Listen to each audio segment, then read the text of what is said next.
All right, guys. Joining us is without a doubt one of the greatest coaches to ever do it. With countless fighters under his tutelage at Extreme MMA, he celebrates another spectacular performance as him and his team went to war with Tyson Fury not 24 hours ago. Eric Nicksick, what an honor to have you back on the show, man. Thank you so much for joining us. It's like 10:30 at night. Dude, how you feeling, man? Feel good. Yeah, not a whole lot of sleep, but we're about to pack up and head out of here in a few hours and just figure out sleep on the plane. So it's been a crazy whirlwind the last couple hours, and just taking it all in, man. Super proud of our guy and the whole entire team. So it's one of those moments you want to kind of bask in it. Yeah, man. Wow, dude. I couldn't like what a crazy fight. Let's get right into it because I got to find out we're not even, I don't think, we're just about 24 hours coming up soon away from that crazy fight. How are you feeling, man? Like, I know you haven't gotten much sleep, but has everything sort of set in? Have you been able to sort of look back on anything? How are you feeling right now with it happening so soon? Yeah, I haven't really been able to obviously we haven't rewatched it or anything like that, but this sounds kind of weird to say, but I'm not really surprised, I guess, just because just knowing Francis and what he's capable of. And I think, just we're always being doubted, not only our team, but myself and Francis. And, it's just nice to be able to go and prove people wrong, and I think that seeing what he's capable of and what he's been doing his entire life, like none of this surprises me, so I'm happy for the guy, man. I couldn't be more proud. He bet on himself. He gambled on himself. And not only did he win, he hit it pretty freaking big. Yeah, it's funny that you say that because in the press conference, there was a moment when John Fury got up and started yelling. I think it might have been a Dewey Cooper and the boys. He's like, "Who are you? Who's this guy? Who's this guy?" Do you reckon it's safe to say he knows who Dewey and the boys are now? You better, because that dude laid the groundwork, man. And I think that, people should start recognizing, and I think Dewey gets the flowers that he deserves, but, this camp was on him, man. Like, he ran the show. He did everything. He put his body on the line. He traveled everywhere. He was not only catering to Francis, but also his stable of fighters. I couldn't be more proud of him, man. I'm just honored to have been, in the corner with Dewey for the last 10 years. Just seeing his hard work. He's always shows up to the gym, enthusiastic. He has such a great energy and a passion about him. And, people are going to recognize, right? Like he deserves a lot of this credit. And, if you didn't know who he is, now you better know who he is now. Dude, 100%, man. Sean Strickland in September, Francis in October. Dude, what a time for you, man. Just take us into that round 3 knockdown. What was going through your mind when you actually saw that happen and come to fruition? I yelled at Francis and I just said, "Hey, Bubba, he's no boogeyman, is he?" I said, "Nope, no boogeyman." So we had a good moment there, man. It's so hard to explain because it's like an out of body experience. Like, it really is. Like, there's so many moments there where I was like, "Holy shit! Like, that's Tyson Fury." Yeah. Like when we fought Izzy, like I've cornered against Izzy before, so it was familiar. It's like, okay, I've cornered against before, I've been there before, but I went in the back and I was the one to go back and watch Tyson Fury get his hands wrapped. So that just being in that locker room and I was like, oh shit, it's freaking Tyson Fury. Watch him get his hand wrapped. Oh, that's Sugar Hill. That's pretty cool. And I'm just trying to be all calm and cool back there and hanging out in their locker room and watching them wrap hands. And, they were super nice and gracious and stuff. And, watching him put the gloves on and making sure his hands were in the gloves correctly. And, I was like, he's talking shit. He's like, how the fuck am I supposed to not have my hands in the gloves? And, whatever. I was like, I don't know, dude. I'm just going to grab your thumbs and do as I'm told. So have a good fight. So yeah, the whole experience was just so surreal. It was fun. And all the while, man, it was like just a kind of outer body experience, like, you know, being involved in this whole thing. Dude, I almost feel like the whole MMA community came on this ride with you guys. Like, I know when I was watching it myself, I was saying the same stuff, but I'm like, obviously not a part of the team, and, you know, we're not there in person. But I think for a lot of us who've been watching boxing for a really long time and kind of looked at Tyson Fury as basically not a human being and just some character out of a book that we see, it was so surreal for you guys to be right in the mix there. When that knockdown happened, what was your, like, I know, like, you said that to Francis, but in your mind, what was your reaction to the way Tyson went down, the way he got up? Because when I was watching it, it was almost like, okay, Tyson Fury is like, this isn't going to be like the kind of fight I thought it was going to be. When you went down, you saw in his eyes something shifted, and there was a moment there when he was on the ground looking up where he was like, yeah, this isn't what I was actually planning on happening today. Yeah, I mean, momentum, Big Mo's a thing, you know, and once he got dropped, you know, there's a part of us that like, hey, let's stay calm, composed, stay within our game, and keep the game plan going on what we have, and we're gonna win this fight. You know, that's what Dewey said to him right away in the corner. He got his breathing down, and then Dewey called somebody a cocksucker. So, but Dewey said, you know, we can beat this cocksucker, and just stay within our game plan and stay within yourself. You know, and right then and there, man, we all believed, you know, and that was a really cool moment in the locker room before he even walked out. Like, Dewey had the whole team, and Dewey said, looked over at everybody individually. He's like, Eric, do you believe? Yep, I believe. You know, Izzy, do you believe? I believe. Like, the whole room did it. Oh, wow. And this was a cool moment, man. Like, before he even walked out, everybody was on the same wavelength. And then, you know, I think a lot of that really transpired in the cage or in the ring cage. But yeah, it was a cool moment. Looking at Fury's eyes when he got dropped, I was like, oh, this dude knows he's in a fight now. Yeah, it was just such a like feel good moment and just a feel good night as well. Even like having Israel come out and then Kamaru come out. It was like the three kings. I don't know, man. It was almost like so many Easter eggs for MMA fans. It was like we felt like this is our guy, man, and like this is what he's been working towards for so long. His whole life, basically. This is his dream from the very beginning, and he won big. Unfortunately, the scorecards didn't really show that. Didn't really show just how well he did. I gotta ask you, man. Like, what did you think when you heard those scorecards read out? I mean, it was kind of as expected, and you know, there was rounds I felt like we let kind of slide away. I felt like we could have done a little bit more, and that's on us. You know, it was a learning experience for all of us involved, myself included, especially me. You know, there's times I didn't even know what round it was. You know, so it was very much a learning experience and learning on the fly with arguably the best heavyweight in the world right now. You know, so there's a lot of great things I think we took away from this camp, and then things that we can improve on for sure. But you know, back to like Izzy and the guys, man, like it was such a great energy to have. Like I couldn't be more thankful to Izzy and Kamaru for making the effort to be out there. You know, traveling all the way out to Saudi to be here for Francis, be here for our guy. But it added a whole different element to it, you know, and having Izzy in the locker room, and his energy was just through the roof, man. Like Francis at the end of our workout, like threw the Superman punch, like we were practicing, and that he ended up throwing.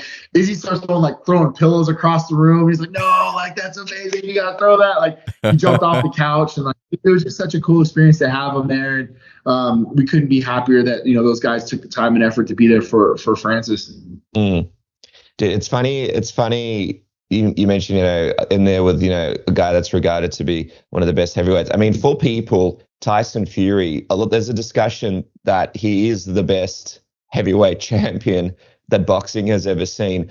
And the interesting thing to me in this matchup was Francis Ngannou, for a guy that's having basically his first professional boxing match, is in there, and the boxing, the technique, the way you guys were able to read what Tyson Fury was able to do. Like, you could see Tyson Fury was pulling out every trick that he had out of his playbook to get over the line in this fight. Like, he was trying to clinch up at the right time. He was trying to change up angles at the right time. He was trying to throw shots because he knew there were like little tricks that veterans that have boxed their whole life would learn over years. And he was throwing them at Francis, and Francis dealt unbelievably well. Like we've seen Deontay Wilder, so many champions, the best of all time, unable to deal with what Tyson was throwing at them, especially when the little tricks came out. Francis was unbelievable. He was so composed. 10 rounds, it's unbelievable. 10 rounds is something no one understands what being in there for 10 rounds is against someone like Tyson Fury. So my question to you is, man, I know, like, obviously you believed in Francis. You guys have been on this journey together for a long time. We spoke a little bit in Sydney about it, but what does Francis mean to you? And what does what you guys just achieved just not even 24 hours ago, what does that mean to you? When you think of the magnitude and what you guys were able to do in there? Because it's unbelievable.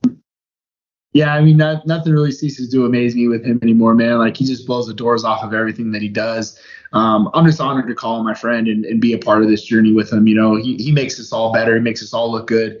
You know, he's an incredible athlete. He listens to everything. You know, he listens to us, to the coaches.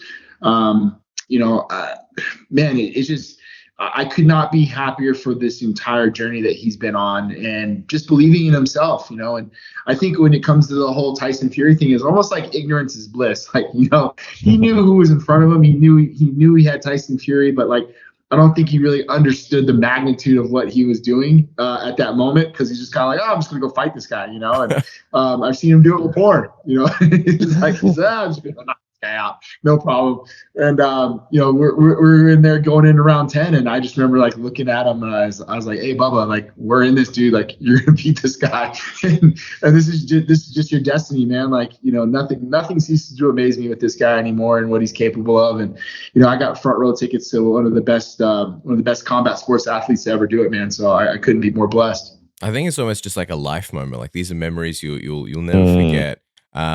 Unreal. But just off the back of everything that Dennis said, and like going 10 rounds with, you know, one of the best ever, in a way that like his previous opponents haven't made it to the final bell, and Francis did it, and people felt that he won. What do you think that says about Francis in general, man? Like, coming off this fight now.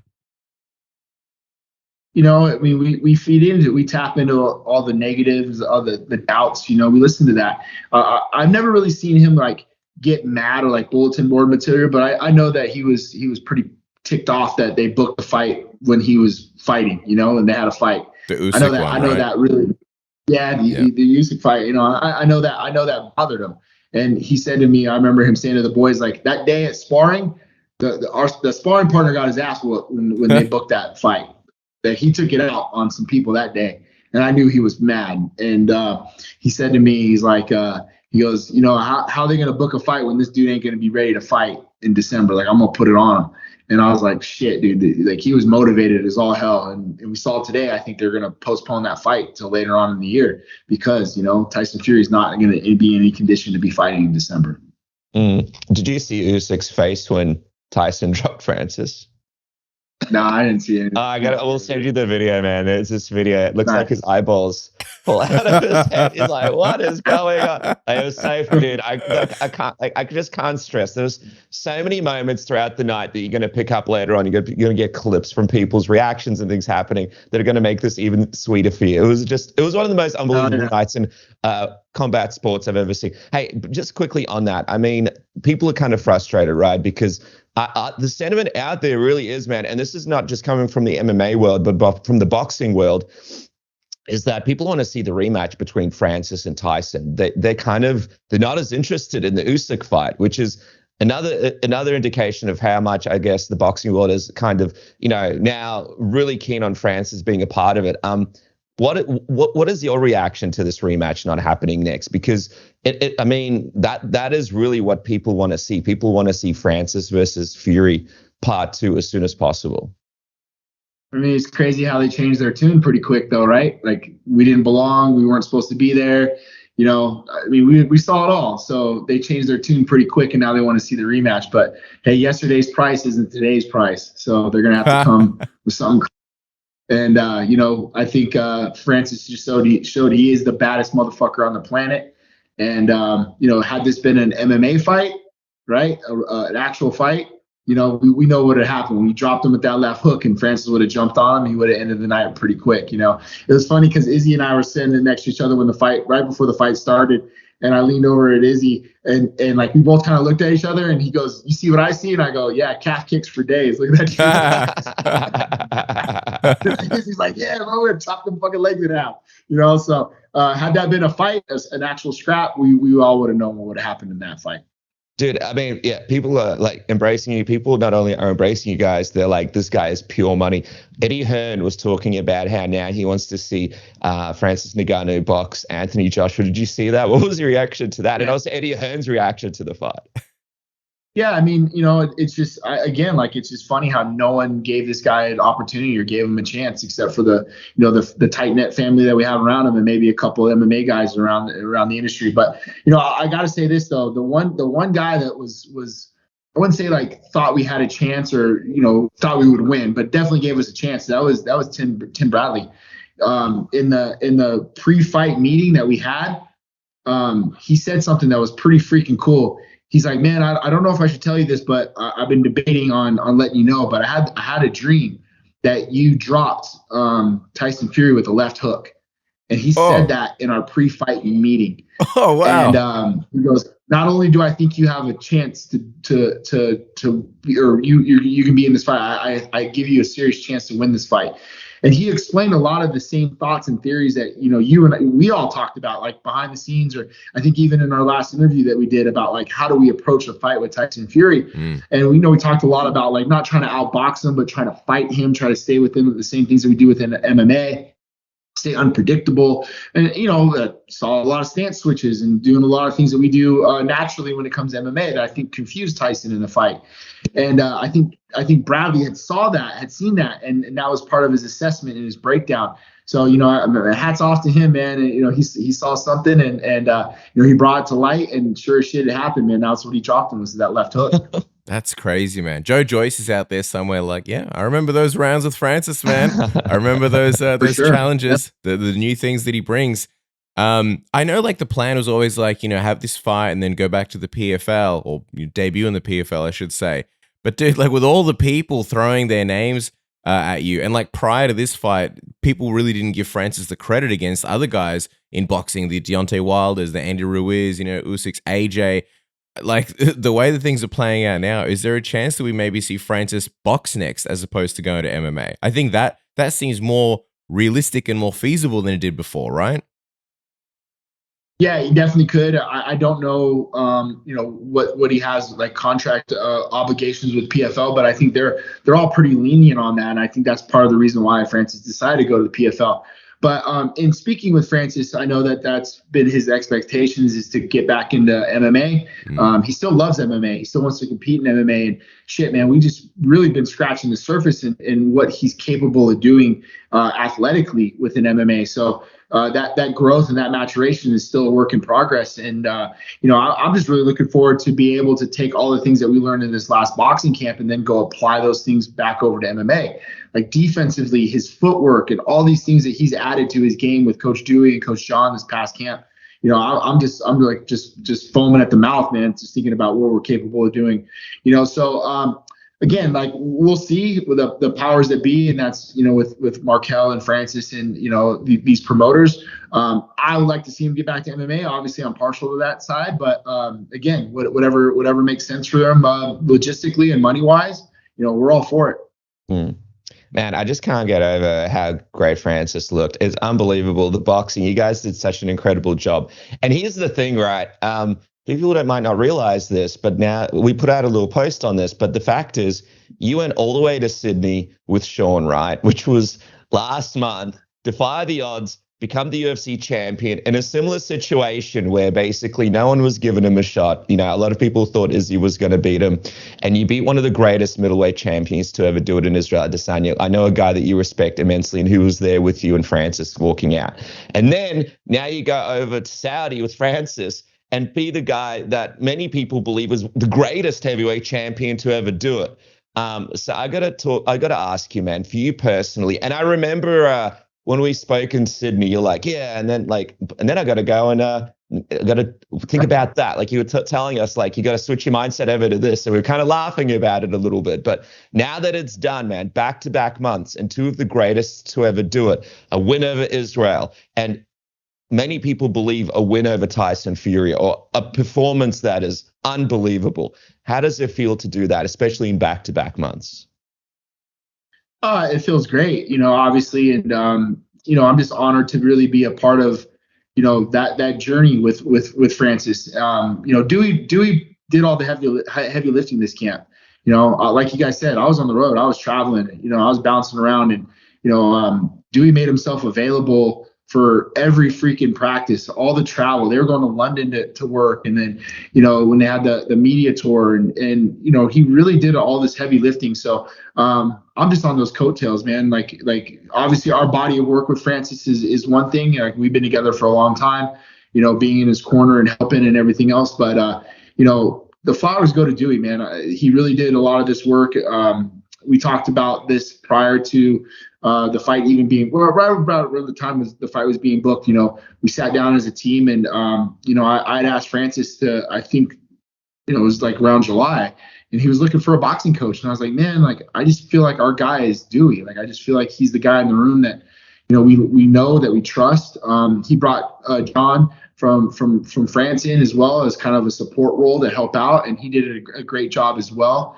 So, as much it is as like I love being a part of this situation, man, I got to give credit where credit's due. And, that was Dewey and John this whole camp. And I was just a small part of it. I think I was more of a support role. The body works there. A lot of the things that we do as a team have rang true. And a lot of our thoughts and ideologies happen in this fight. But really the meat and potatoes really boil down to Dewey and this entire camp.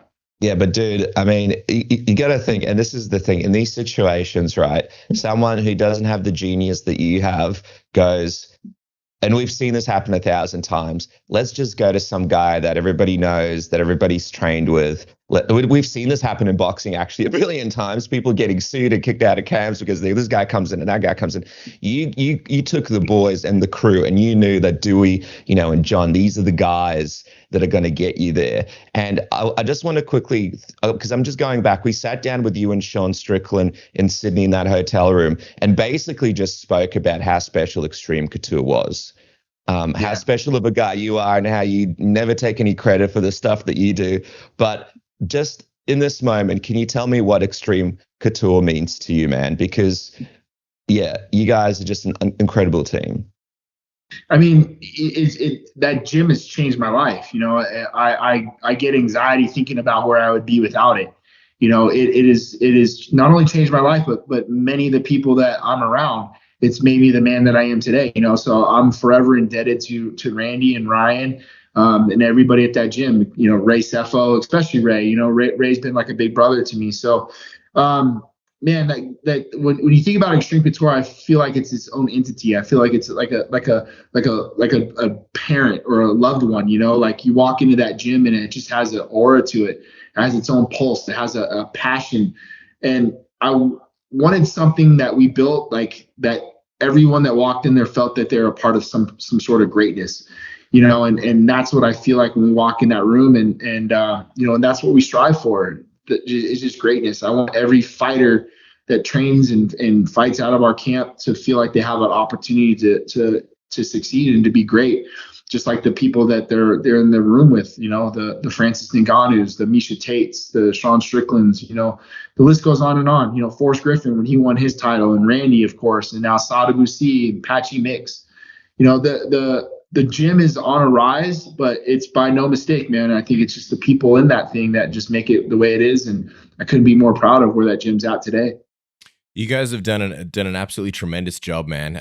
It's good to see you guys finally get your flowers, you and Dewey and the whole crew, man. It's amazing, man. And I think you guys, just as people, like you were talking about Israel before, and like the energy that he brings, and I think you guys very much have the same energy. It's almost like I'm happy. As like a fan from the sides, I'm happy to see you guys on the same team for once, because you've gone to battle against Israel so many times, and you made it so clear how much you respect the man, how much you like him. I know Sean, he did his way of like sort of promoting the fight, but you were sort of completely opposite, nothing but respect. So like almost from an outsider's perspective, I had closure seeing you guys finally on the same team. So that was amazing. And what you guys did, did you feel that as well?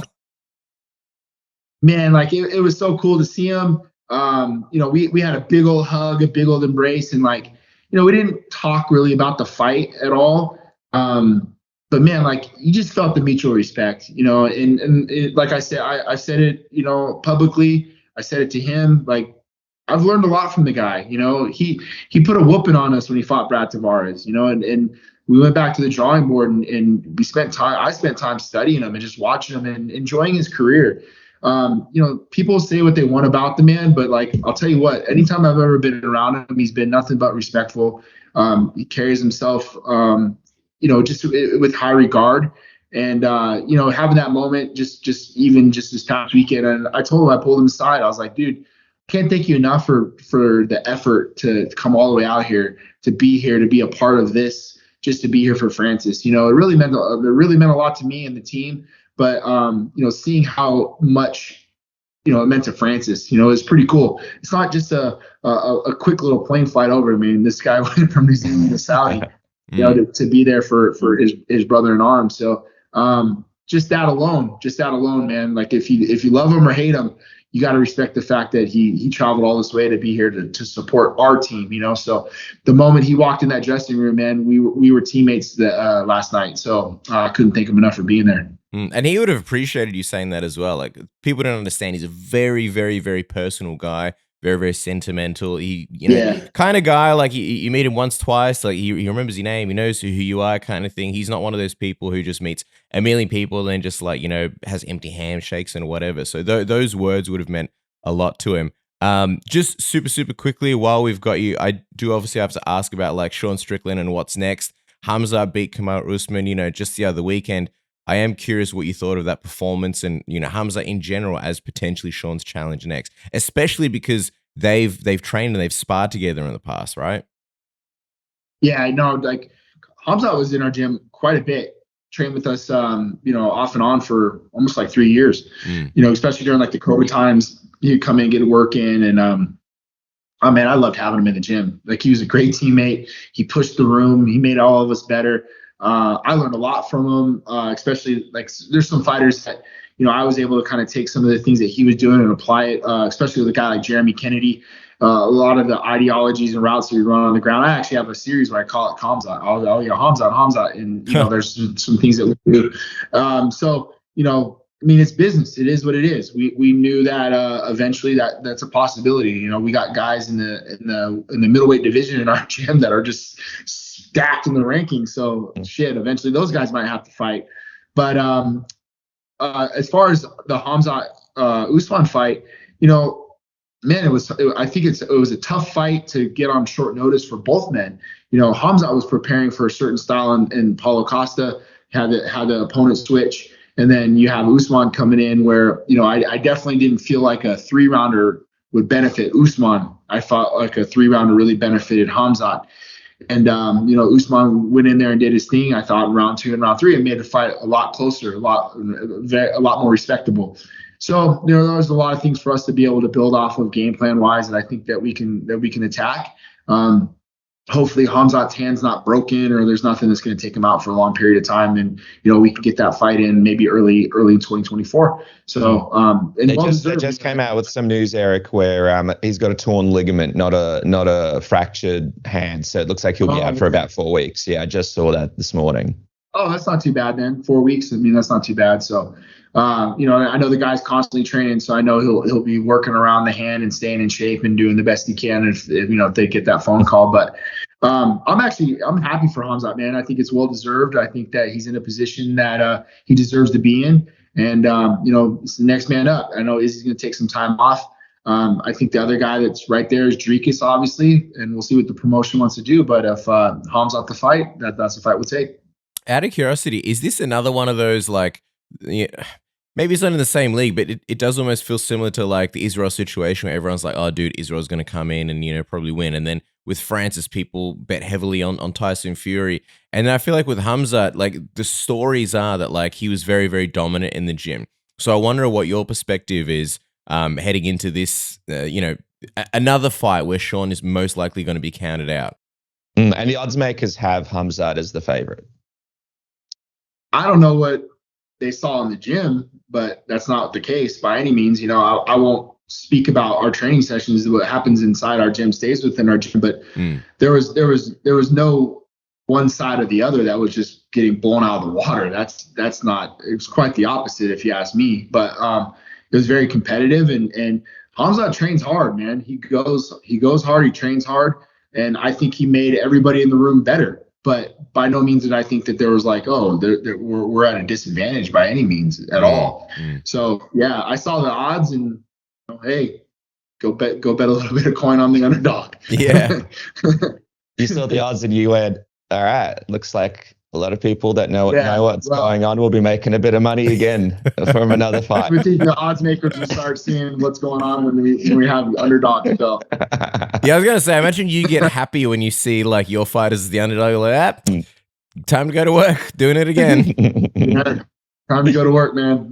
Definitely people, if they happen to be betting or not, Yeah. Oh, yeah, 100%, man. Well, speaking of betting, I bet that us and our good friends can help you in the next couple of seconds to be the best version of yourself. If you're tired of dealing with that relentless stubble, if you dream of having a nice, sexy, smooth face, but dread all the work that goes into it and using those rusty razors, our good friends at Manscaped have the ultimate solution. Brace yourselves because Manscaped is making a statement in the beard game with the all-new Handyman electric shaver, your ticket to a face as smooth and sharp as James Bond, minus the chaos of a traditional shave. Join the 9 million gents worldwide who have entrusted their grooming to Manscaped with our exclusive offer. Hop over to manscaped.com for 20% off with the code submission. The Handyman, you want to get it. It's got that skin-safe technology, those pesky nicks and cuts, a history giving you the confidence to aim for that super close shave. Whether it's a wet or dry affair, Handyman is your trusty sidekick, ready for action wherever you go. Its compact, sleek design and airplane friendliness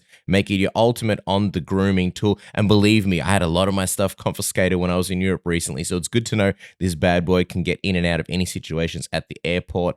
And for my good friends who flaunt the little extra scruff, behold the Manscaped Beard Hedger Pro Kit, the holy grail for taming your mane. Featuring their signature beard hedger, this thing is just a juggernaut of fixing faces. The cordless trimmer has a rotary wheel. I've banged on about it for a long time. It gives you 20 hair cutting lengths with one guard. So no more messy drawers full of a million add-ons.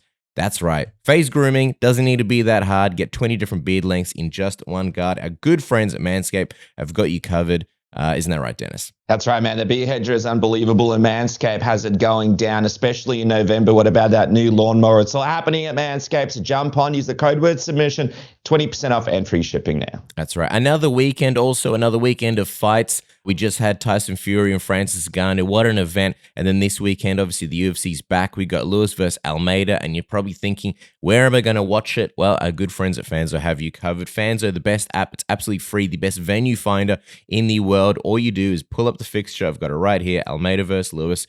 It'll use your location and tell you all the best venues in your area. Let's just go the Sporting Globe Knox for argument's sake. You go down there, you have a look. 50 screens, commentary, serves food, garden, beer garden, projector, outdoor screen. And with one touch of a button, I can call them. I can go on their website. I can bring up my Google Maps or Apple Maps or whatever you use.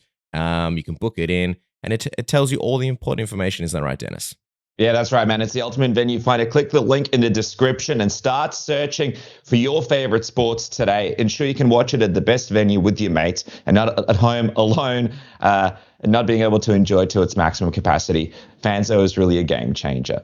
But Eric, we really appreciate the time. And before we let you go, I got to quickly ask, at that Francis fight, it was a who's who of celebrities. Like basically whoever it is that you idolized, throughout, your early life was there, whether it be music, sport, art, all sorts of stuff, fighting. Like it was a who's who, like unbelievable collection of people that probably we haven't seen at a fight ever. So I got to ask you, dude, like what was the big celebrity interaction for you that was kind of like, holy crap, I'm right here with this guy. Oh. Is this real life right now? Lennox Lewis. Oh, Lennox wow. Lewis. Bro, like I mean, he's my GOAT. I think Tyson Fury's right there too in the heavyweight division. But for all time as a kid growing up, like I loved watching Lennox Lewis box.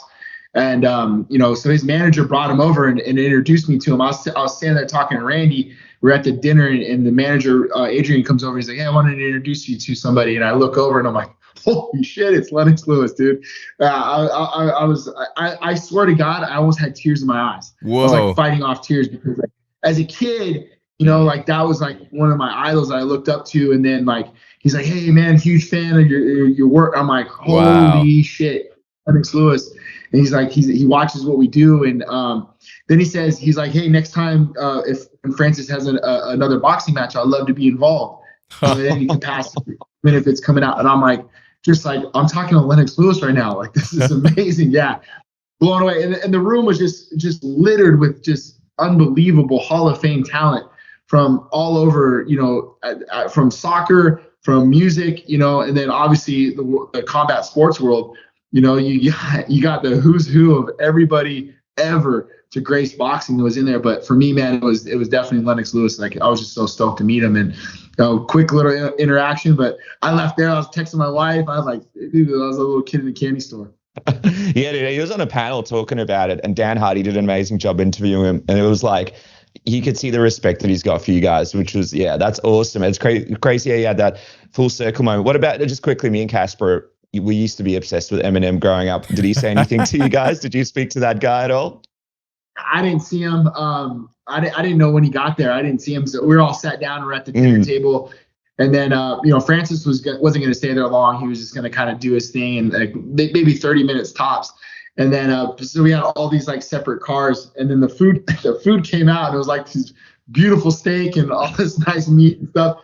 So I looked at Markel. I was like, "Bro, I got to eat this steak. Like I'll grab another car." So Francis like kind of got up, and some of them went in one of the cars. So I shoved a steak down my throat, ate that real quick. Then I grabbed Francis's steak because they plated it.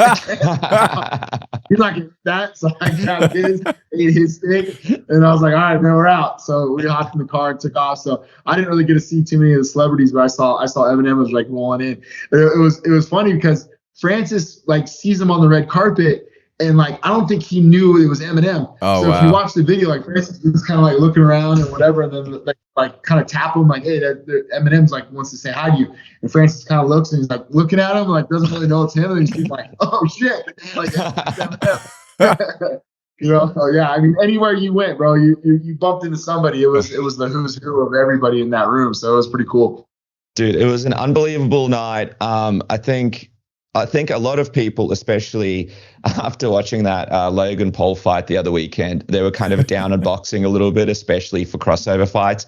And you guys walked in there, and you guys represented MMA so well, with so much respect, and put on one of the fights of the year, one of the boxing fights of the year. Just blew everybody away. And of course, that was no surprise to you because you have such an incredible team. Congratulations to you and Dewey Cooper and Francis and everybody who was involved in this camp. Congratulations to you on an incredible GOAT year, man. You've been absolutely smashing it. And guys, make sure to follow Eric for all the latest updates about the next big moves from him and his amazing team at Eric_XC MMA. Of course, Extreme Couture MMA is where it's at. And Eric, dude, congratulations again. Thank you so much for joining us. I know you're flying out. Just an example of how much of a legend you really are. You're flying out. It's like 10:40 at night. You haven't really slept. You make some time for the boys. You're an absolute legend. Thanks so much for joining us, man.